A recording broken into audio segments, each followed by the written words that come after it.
the day the woman gave birth to the phoenix egg. She witnessed her sister swap her beast egg with the phoenix egg, yet, she pretended to sleep, allowing her sister to take her child. The first thing she did upon waking, was to take out her own blood, and began nurturing her sister's mixed feather egg day by day. In the end, her sister's egg hatched into a heavenly phoenix, and under the woman's guidance, it successfully became the new phoenix tribe's goddess. Meanwhile, her own egg hatched into a mixed feather sparrow. A century passed, and even the feathers on her face couldn't fully form. Her sister, as if eager to kill her, even gave her the humiliating name Ugly Servant. On the other hand, every time her sister visited, she was particularly affectionate toward the woman's daughter, Anna, seizing every opportunity to spend time with her. During meals, she always took the initiative to serve Anna. When Anna liked eating small fish, she would rather starve herself, just to remove the bones for Anna, while the ugly servant was chained to the table, only daring to cautiously ask if she could eat a bun. But her sister immediately slapped her twice, then poured the leftover soup into a broken bowl, and pushed her head down into it. The ugly servant looked up, seeking help from the woman, but the woman remained unmoved. It was Anna who spoke up to plead for her. Only then did the sister stop, apologizing, saying she had frightened Anna. Then, she coldly told the ugly servant to get lost. She then asked the woman if this was how she should deal with a mixed feather sparrow. The woman simply nodded in agreement. Seeing this, her sister couldn't help but laugh triumphantly. Little did she know, the more arrogantly she laughed now, the more painful the truth would be later. Then, the sister affectionately took Anna's hand, saying she had a gift for her, to help her win the Phoenix Tribe's goddess election the next day.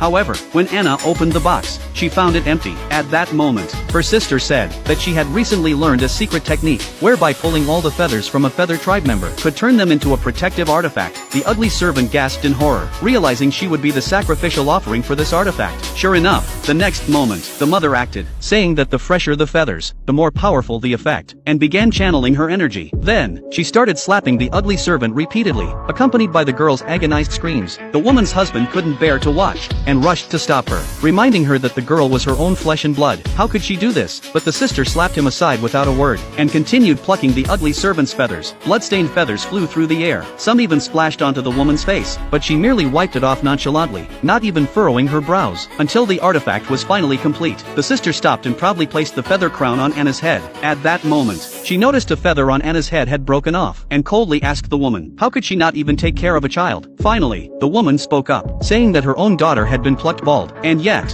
her sister still had the nerve to worry about someone else's daughter. The sister was speechless for a moment, but she quickly turned around, pulled out a dagger, and vented her anger on the ugly servant, blaming her for disturbing Anna with her screams. Then, she slashed a deep cut across the girl's face. Afterward, she affectionately took Anna's hand, saying she would tell her an earth-shattering secret during the goddess election the next day.